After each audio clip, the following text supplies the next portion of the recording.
We have made some interventions in even some communities that are undergoing some conflicts, especially in Numan, in Yola here.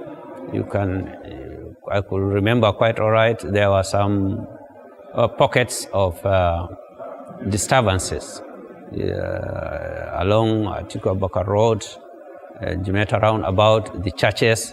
So we kept on calling people that this is not the way. We have been going around to various communities, meeting representatives of youth groups, women groups, and other interest groups, to sensitize them on the need to peacefully coexist. And that is the more reason why you see that we don't have any problem in Adamawa State. The Peace Initiative, which is an establishment of the AUN, has gone a long way in sensitizing traditional leaders, religious leaders, and all stakeholders within the society on the need to peacefully coexist. So even if you have problems in other places, you find out that in Adamawa State, when you come to Adamawa State, you feel very much at home and you are at safe havens.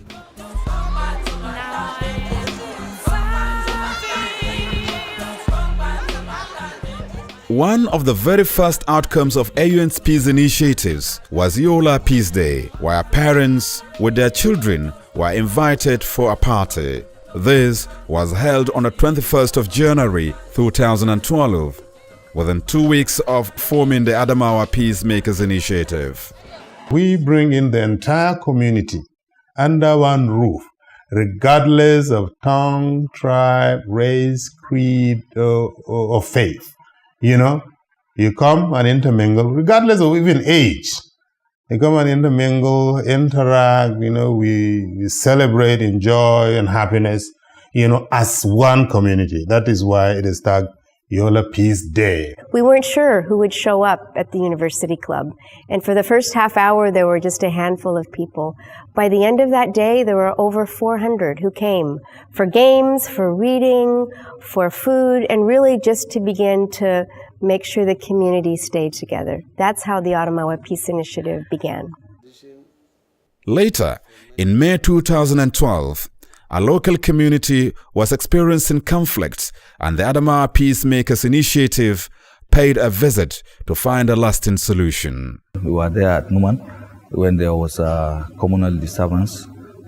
So they going together, going as a team, makes the other people to understand that it is futile to fight each other, because by living together, you will now have developments, you will have understanding, and you will have an avenue to sort out your minor differences.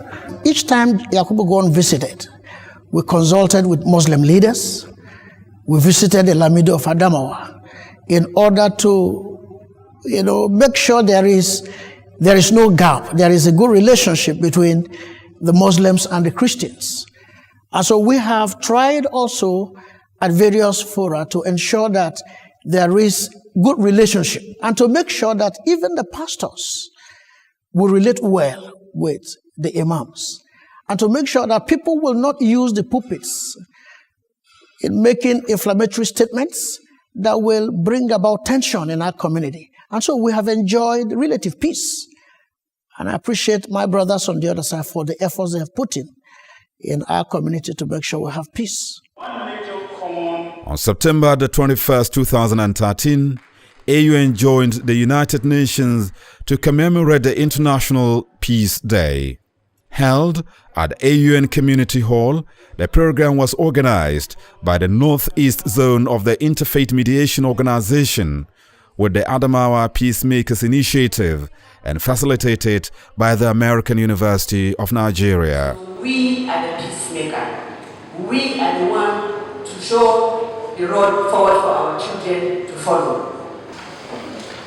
Women. In 2002, the United Nations Security Council passed a resolution on women, peace, and security. Whatever we are saying here, whatever we do in terms of peace, if women are not part of it, we are going nowhere. The way the last year's celebration, all our children were here participating. The computer, ICT, something, I relate to them, they all participated. So most of the decisions have been taken, like when we had crisis. This is the only organization that recognizes our plight and went to the air and discussed about it. And most of our people were very pleased that their interest is being taken care of.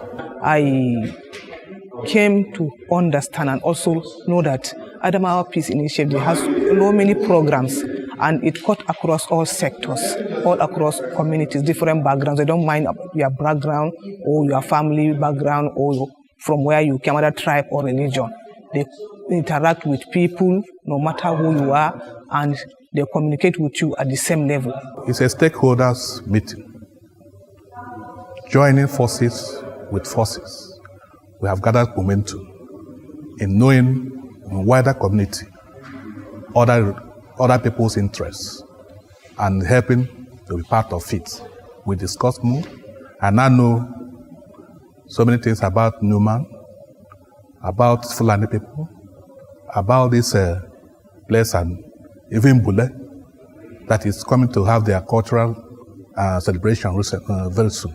How do we use information technology to make sure everybody in this state is educated?